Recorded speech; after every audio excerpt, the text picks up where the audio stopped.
예, CBS 라디오 박정현 방송부 2부 문을 열었습니다. 2부에서는요. 노인 빈곤 문제를 좀 다뤄보겠습니다. 내년이면 65세 이상 노령 인구가 1,000만 명이 일 거다라는 전망이 나오고 있습니다. 대한민국의 고령화 속도 정말 가파른 상황인데 그런데 익히 들으신 대로 우리 사회 노인 빈곤율 OECD 국가들 중 1위일 정도로 심각한 상황이라고 하죠. 그래서 이 시간에는 한국노인상담센터의 센터장이시고 숭실사이버대학 교수인 이호선 교수 모시고 말씀 나누겠습니다. 교수님 어서 오십시오. 안녕하세요. 반갑습니다. 네, 진 교수님과 안녕하세요. 또 우리 이동학 최고도 인사 나눠주세요. 네, 안녕하세요. 예, 안녕하세요. 오늘 주제를 듣고 우리 이동학 전 최고위원께서 굉장히 기뻐하셨다고. 아, 네. 이게 오늘 의미가 뭐 저는 이호선 교수님 뵌 것도 있지만 제가 2017년부터 2019년까지 한 2년 정도 세계 여행을 하면서 예, 맞아요. 전 세계 도시에서 저출산 고령화가 어떻게 진행되고 있는지 그걸로 인해서 파생되는 갈등은 뭔지 이런 것들 제가 탐구하고 다녔거든요. 네. 기후환경 쓰레기 문제만 짚으신 게 아니고 그걸 하는 과정에서 기후환경 쓰레기까지 보게 됐던 거지. 그래서 오자마자 지구 전체에선 그 문제가 심각하다고 생각해서 쓰레기책을 낸 거고 원래 원 계기는 저출산 고령화 문제였어요. 그래군요. 오늘 또 가장 잘 말씀하신 분을 모셨어요. 속도가 너무 빨라서 우리나라가. 자, 일단 65세 이상 노령인과 이 내년이면 1,000만 명이 이를 거다 이런 전망인데 교수님 맞습니까? 실제 이렇게 많아요? 그렇죠. 우리가 이제 노인 민국이 시작된 거죠. 노인 민국. 네, 대한민국이 노인으로 이제 가득 차는 세상이 이제 저는 시그널이라고 생각을 하는데 지금 뭐 여러분 잘 아시는 것처럼 우리나라 기대 수명이 지금 벌써 평균 83.6세입니다. 우리가 농담 삼아 왜 재수 없으면 200년 산다. 뭐 이런 얘기 합니다만 이게 농담이 아니라 앞으로 어떻게 고령화가 진행될지 또 과학 의학이 발달되면서 어떻게 인류가 늙어가게 될지 지켜봐야 되겠지만 일단 우리나라가 내년 2024년이면 벌써 1,000만 명 들어가고요. 그리고 2025년이 되면 우리나라 노인 비율이 이제 20.6% 초고령 사회로 들어가게 되는 거죠. 이렇게 들어가게 된다는 건 뭘 얘기하냐? 길 지나다니다가 5명 중에 1명은 무조건 노인이라는 얘기고요. 또 이게 시간이 더 지나게 되면 2060년이 되면 낙관적으로는 아마 전체 인구의 40%가 노인일 것이다. 비관적으로는 50%가 노인일 것이다. 이런 얘기를 하게 되는데 이제 문제는 인구가 느는 게 중요한 게 아니라 노인 인구가 늘면 이 사회 전체가 구조적인 변화를 가질 수밖에 없잖아요. 뭐 일자리라든지 뭐 간호간병이라든지 아니면 지역사회 돌봄이라든지 의료 체계 뭐 고령층이나 산업이나 기반 시설까지 다 달라질 텐데 모르긴 몰라도 이렇게 노인 민국이라고 제가 말씀을 드렸습니다만 이게 노인 천국이 될지 노인 지옥이 될지는 지켜봐야 될 문제죠. 앞으로 그럼 우리가 이제 어떻게 대응하느냐 그거에 따라서 이제 노인 천국이 될지 노인 지옥이 될지 그 문제일 것 같군요. 이동학 최고는 그러면 이런 문제 보시면서 각 나라는 어떤 문제를 가장 우선 순위에 두고 대응한 게 좀 지금 말씀해 주신 대로 우리나라는 83세가 넘었는데 이게 연령이 다 다르더라고요. 돌아가시는 그러니까, 연령이. 그래서 예를 들면 러시아 같은 데서는 러시아도 고령화가 되고 있는데 실제로 제가 2018년도에 러시아 그 월드컵이 펼쳐지고 있을 때 갔었는데 푸틴이 갑자기 연금 개혁을 한 거예요. 근데 러시아 남자들이 65세 대부분 더 돌아가시거든요. 아, 그래요? 근데 60세부터 받는 연금을 65세로 바꾸겠다. 월드컵 개막식 하는 날. 그런 일들이 막 그러니까 뭐 일하다가 죽으란 얘기냐부터 해서 이제 많은 갈등들이 있었죠. 뭐 스위스 같은 데서는 연금 개혁에 3번이나 이제 실패를 하게 되고 이런 여러 가지 사례들을 보면서 그런 나라들보다 우리나라의 속도가 월등하게 빨라서 이 갈등은 훨씬 더 클 수밖에 없겠구나 이런 걱정이 굉장히 많이 들었죠. 그래서 이제 OECD 국가 중에 우리가 이제 노인 빈곤율이 1등이다라는 건데 교수님은 어떻습니까? 노인 빈곤이라는 정의가 뭐예요, 그러면?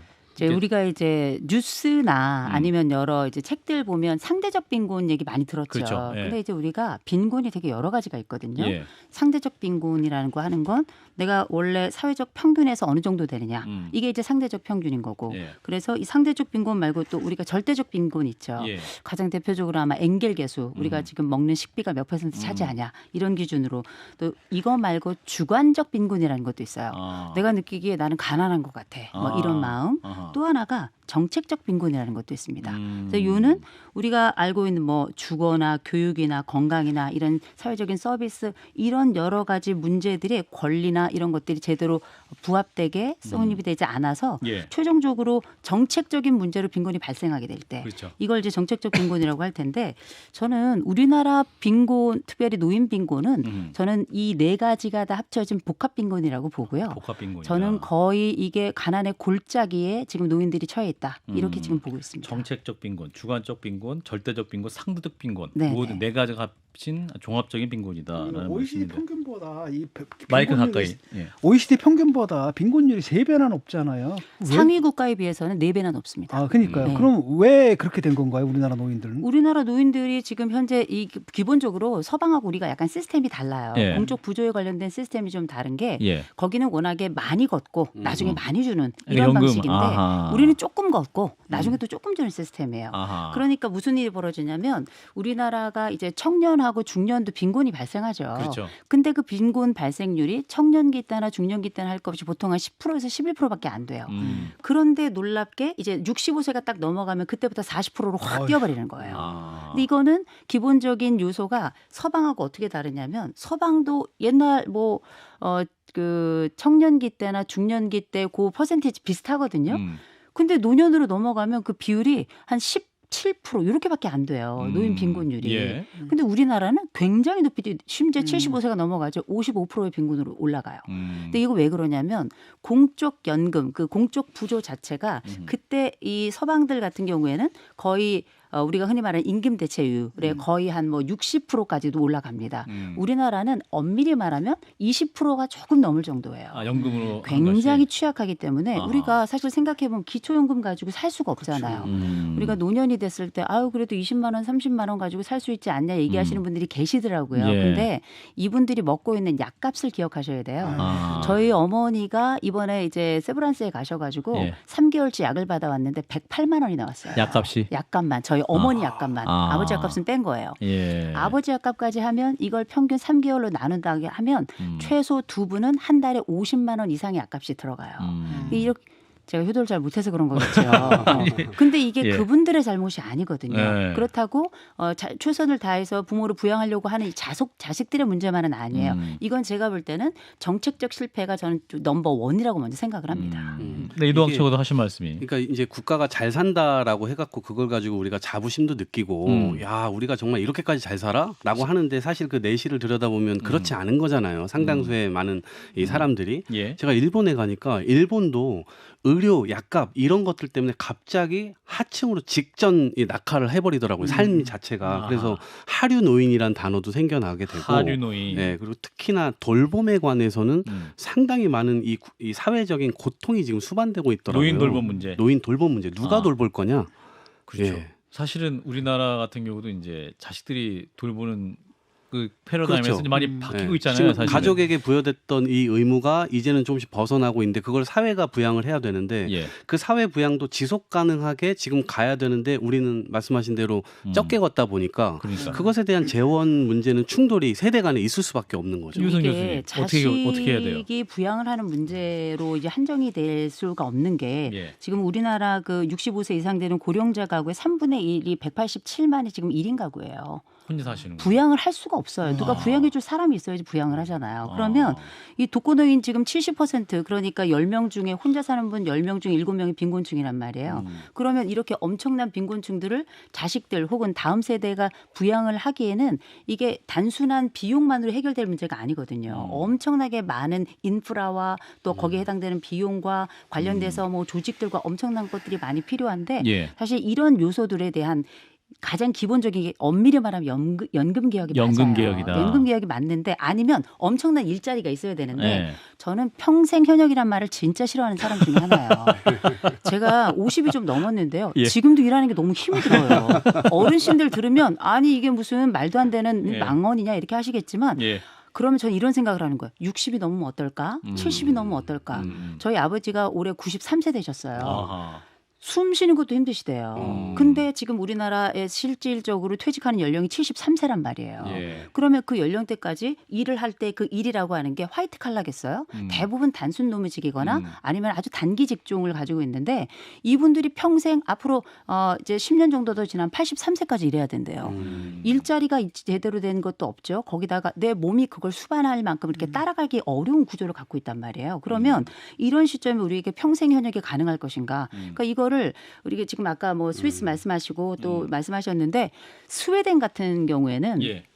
이 갈등이 왜 없겠어요. 엄청나게 있어. 스웨덴의 복지가 10년을 좋잖아요. 싸웠어요. 10년을 싸워가지고 어. 결국은 정부하고 노동계하고 다들 10년을 머리 부딪히며 싸우고 머리끄댕이 잡고 싸워가지고 결국은 연금 개혁을 해낸 겁니다. 근데 우리나라는 지금 뭐 전전 정부부터 계속 미루고 있는 상태잖아요. 이번 논의도 내년으로 다시 또 연금 또 개혁 논의를 미뤘잖아요. 밀었잖아요. 네, 그저께 밀었죠. 내년 5월달까지. 폭탄 돌리게 하는 거죠. 그러니까 지금 자 이제 두 가지 포인트네요. 그러면 이제 노인들을 위한 일자리 그리고 노인들을 위한 이제 연금 복지 문제인데 일단은 연금 얘기 좀 해보죠. 내년은 넘겨졌는데 사실은 기본적인 공감대는 이제는 더 내고 뭐 덜 받든가 늦게 받던가. 늦게 받던가 네. 뭐 이런 부분 아니에요. 근데 네. 이 부분을 참 이렇게 더 내는 문제가 너무 민감하기 때문에 어느 정부도 쉽게 결단 못 하고 있는 거죠. 교수님 확실하죠. 어떻습니까?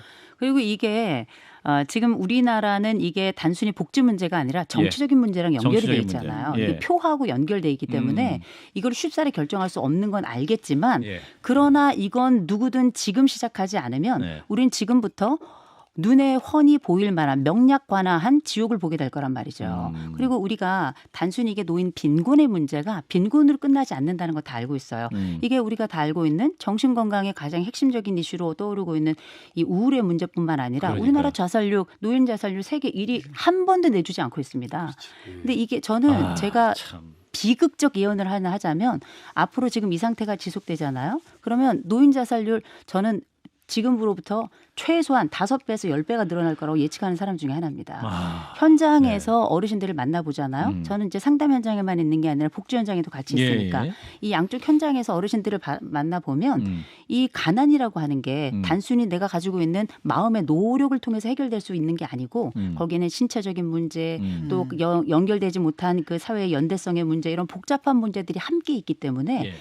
이게 그 조직적 다시 말해서 시스템이 돌아오지 않으면 그 안에 지인이 쭉 안쪽으로 깊이 들어오지 않으면 본인은 결코 벗어날 수 없는 그 늪 속에 들어가는 거거든요. 그래서 저는 이게 지금 이번 정부가 어떤 수를 써서라도 전 이거 다음 정부로 미루면 안 된다고 생각합니다. 사실 이게 미룬 것도 좀 면밀히 보면 내년 총선 앞두고 그쵸. 정치권이 좀 총선 비겁했던 거 전에 아닙니까? 그럼요. 이동학 어쨌든 최고. 둘 다 책임을 지면 되는데 여야 모두. 누구한테 책임을 물 게 아니라 그냥 둘 다 책임을 지는 문제면 그러니까. 되는데 예. 그렇게 생각 안 하는 것 같아요. 제가 이거 최고위원을 할 때 예. 이거 정치적인 문제로 국회에서 자꾸 이걸 다루다 보니까 이게 유불리를 자꾸 따지게 되는 여야 거예요. 모두. 그러다 보니까 결국 폭탄을 미래 세대에게 던지게 되고 그 결과가 결국 어르신 세대까지 같이 가게 되는 거거든요. 연금산정위원회 같은 법을 하나 만들어서 정치인들이 손대지 말고 예. 합리적으로 전문가들과 국민들이 함께 그 공론장에서 그거를 결정하고 정치는 무조건 받고. 그렇죠. 정치는 그걸 추인하고 이런 정도로 만들지 못하면 지금처럼 이 여야가 정확하게 적대적 공생 관계를 하고 있는 상황에선 권력만 유지되지 답은 굉장히 불편한 거기 때문에 답은 아는데 서로 안 할 거라면 그 불편한 그냥 답을 아니 생각해 보세요. 이게 내가 처음에 유학 갔다 와서 처음 들은 얘기가 유시민 복지부 장관일 때, 보건복지부 장관일 때 연금 개혁했다는 얘기. 그러니까 그때 그게 20년 전이에요. 20몇 년 전인데 아직까지 안 된 거예요, 지금 이게. 유승 교수님 스웨덴 사례 말씀하셨는데 스웨덴은 10년 동안 어떻게 싸웠고 어떻게 해서 누가 해법을 냈습니까? 누가 용기를 냈나요? 그 용기를 누가 냈는지 모르겠네요. 네. 그런데 분명한 건 예. 그때 이제 양쪽 측에 나온 데가 어디였냐면 정부 측하고 노동 측이었어요. 예. 노동자 측에서 양쪽에서 왜냐하면 이게 이제 연금을 낸다는 건 임금의 상당 부분을 그러니까. 우리가 또 미래를 함께 위해서 내는 미래를 거죠. 위해서 내놓아야 되는데 그러기 위해서 이거는 그냥 단순히 이건 뭐 경제부 장관이 몇 명 모아서 될 일이 아니잖아요. 그러니까 그 논의를 끊임없이 계속한 거예요. 10년 동안.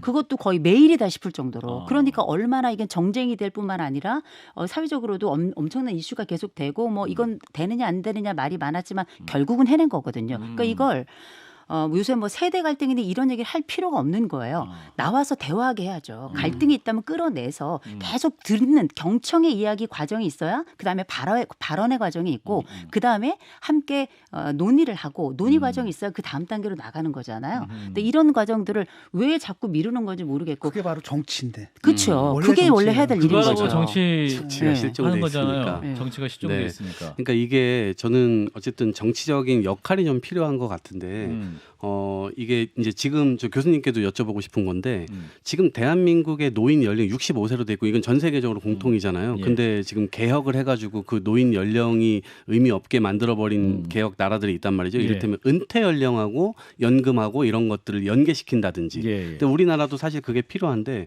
60세에 무조건 은퇴시켜요. 근데 그 정년이 그 사실 60이고 은퇴가 아니에요. 왜냐하면 그러니까. 노동시장으로 다시 돌아와야 됩니다. 그러면. 말씀하신 대로 70세 초반까지 일을 하셔야 자기 소득을 가지고 이걸 한단 말이죠. 그러니까 이 부분을 저는 밤새도록 누구 잡아가라 마라 이거 토론할 게 아니라 이 문제에 관해서 리스크 얘기할 게 아니라 노인 연령에 대해서 그리고 그것을 복지 체계를 국가가 약속했던 이 체계가 지금 지켜지지 않을 가능성이 굉장히 큰데 이 부분을 지속 가능하게 만들 부분에 대한 토론 이런 것들이 좀 해야 된다고 근데 봐요. 그래서 이제 지금 정 안 되니까 노인 일자리 얘기가 자꾸 나오는 거예요. 그러니까 일자리 얘기로 넘어가 정년 보면 연장 얘기도 근데 나오고. 원래 네. 노인은 사실은 그 일자리에 대해서 논의를 할 게 아니라 예. 그 본인의 이후의 삶을 어떻게 살지에 대해서 행복감에 대해서 얘기를 해야 되는데 예. 지금 뭐 복근형이 포도청이다 보니까 일자리 얘기가 나옵니다만 우리나라 이번에 그 고용 패널 조사 학술 대회에서 굉장히 재밌는 논문의 내용이 나왔어요. 예. 거기 보면 우리나라 68세 근로자의 월 평균 그 근로소득이 180만 원이래요.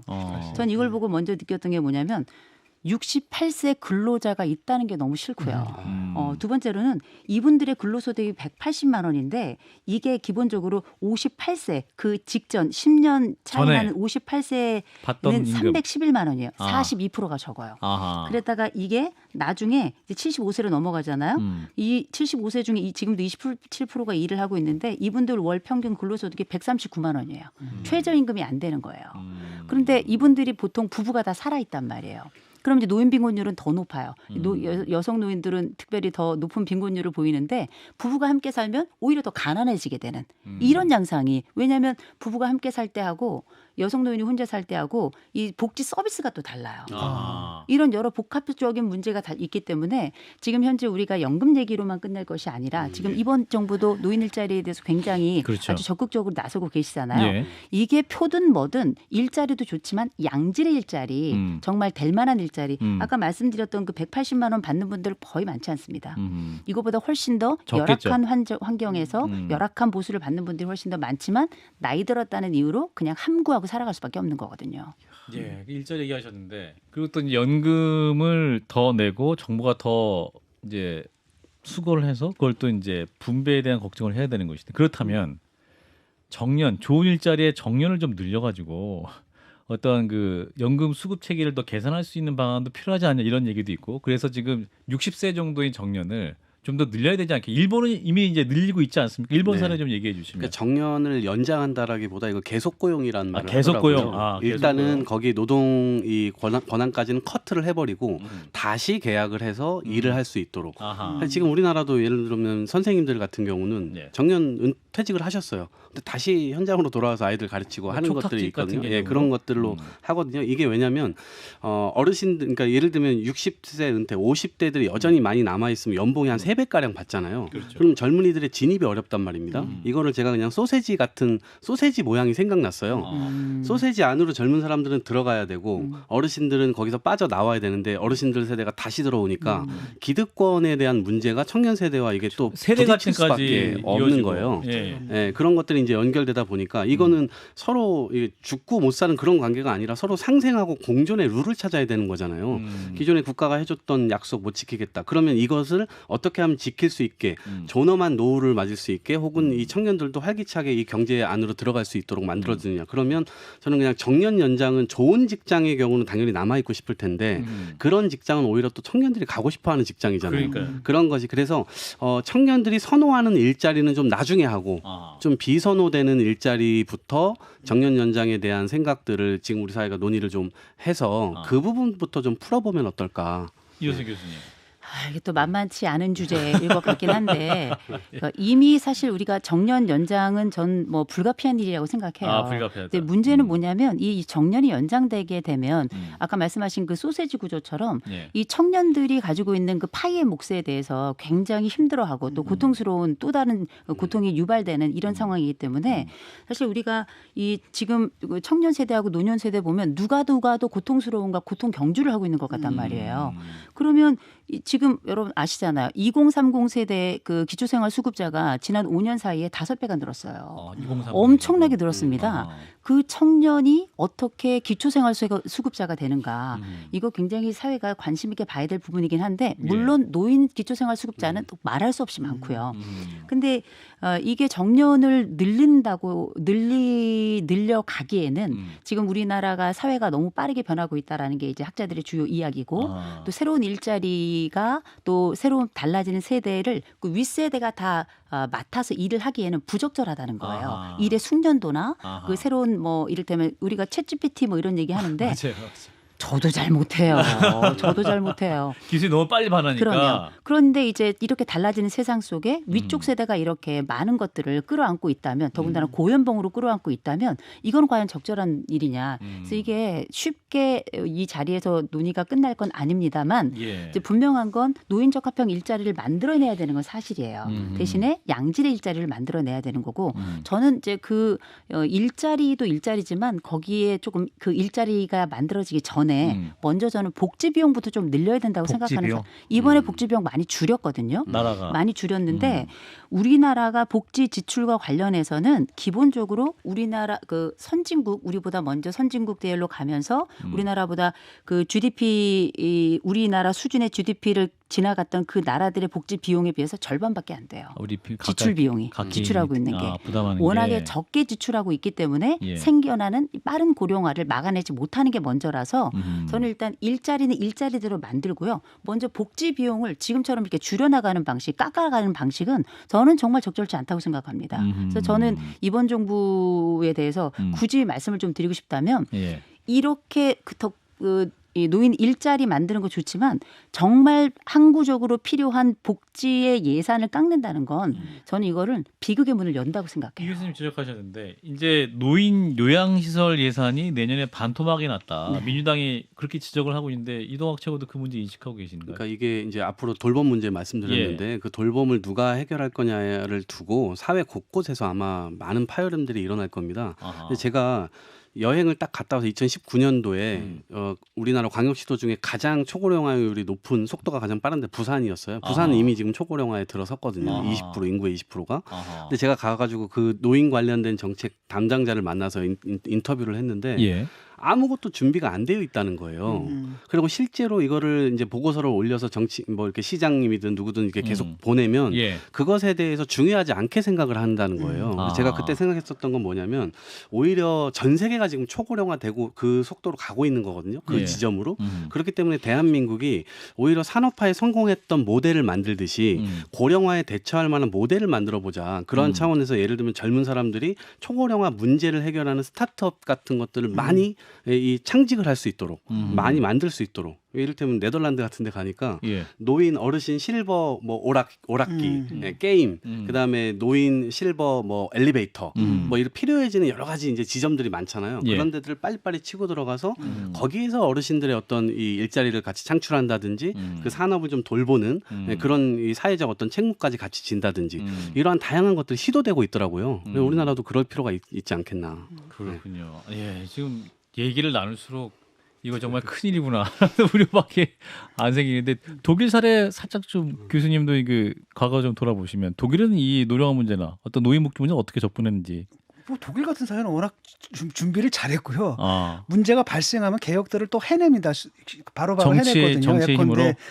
그렇잖아요. 그러니까 통일 이후의 문제도 있고 또 하나는 거기도 고령화 문제거든요. 그러니까 연금을 붓는 사람보다 받는 사람이 늘어나니까 이게 지속 가능하지 않다. 그러니까 복지 시스템 자체는 모두가 동의해요. 여야 다 동의하는데 지속 가능하게 만들어야 된다. 이거 가지고 싸우는데 그러니까 독일은 그런 거거든요. 저쪽에서는 3인당은 70% 그러면 저쪽에서는 아니다. 우파는 67% 그러면 저기 슈레더가 나와서 68.5% 제3의 길 뭐 이런 건데. 그러니까 그 큰 틀은 없이 지금 가고 있거든요. 그래서 그 상당히 준비가 좀 뭐랄까 뭐 다른 나라에 비해서는 어쩔지 몰라도 그런 독일들도 독일 사람들도 그런 것 같고. 근데 북부에 대해서는 또 뭐냐면 그 북부에 비하면 자기들은 지옥이다고 또 근데 또 노동력이 계속 부족해지는 문제 때문에 의도적으로 약간 싫은 척하면서 또 난민도 이렇게 받아들여서 해서 노동력을 늘리고 세수를 확보하기 위한 노력도 하고 그런데 또 그들로 인해서 또 여러 가지 문제가 객포화 생기죠. 현상이 나타나고 또 어떻게 사회 통합에 또 저해되는 문제들이 생겨나고 그러니까 인구 문제도 그냥 딱 해가지고 100만 정도 받아가지고 바로 그 체제 내화시켜 버리거든요. 네네. 근데 문제는 뭐냐면 거기서도 이제 그 사람들이 누구랑 경쟁하면 사회적 하층들하고 경쟁하잖아요. 그러니까 거기서 내어놨지. 그래서 대한 독일을 위한 대안이랑 같은 극우 정당들이 또 그냥 팍팍 올라오고 이런 문제도 있어요. 예, 결국 정치 회복이 가장 중요하겠다 싶은데 약 한 40초 남았는데요. 이호선 교수님, 현 정부에게 그래도 고언을 드시는 우선순위로 해결해야 할 게 어떤 게 제안을 해주시고 마무리하겠습니다. 일단 제일 먼저는 지금 현재 있는 복지 지출에 대한 정상화 혹은 더 확대가 필요할 거라고 저는 보고요. 예. 또 한 가지 지금 노인 일자리에 대해서 양적인 증가에 대해서 많이 관심을 가지시는데 예. 지금부터는 질적인 확장에 대해서 굉장히 관심을 가져야 될 것이고 무엇보다 예. 지금은 눈치 보거나 미룰 때가 아니라 아하. 나서서 팔 걷어서 최선을 다할 때이기 때문에 예. 넘기지 마시고 이번에 해결하죠. 이번 정부 안에서 좀 이렇게 좀 부탁드립니다. 폭탄 돌리게 하지 말고 네. 정말 그 결단이 필요한 시기다. 여야 모두 이 부분은 좀 심각하게 접근을 해야 될 것 같습니다. 우리도 다 이제 고령화로 진입한 각 개인이기 때문일 것 같습니다. 자, 지금까지 함께해 주신 분 한국노인상담센터의 센터장이시죠. 숭실사이버대학교 이호선 교수였습니다. 교수님 고맙습니다. 고맙습니다. 좋아요, 구독. 알림 설정.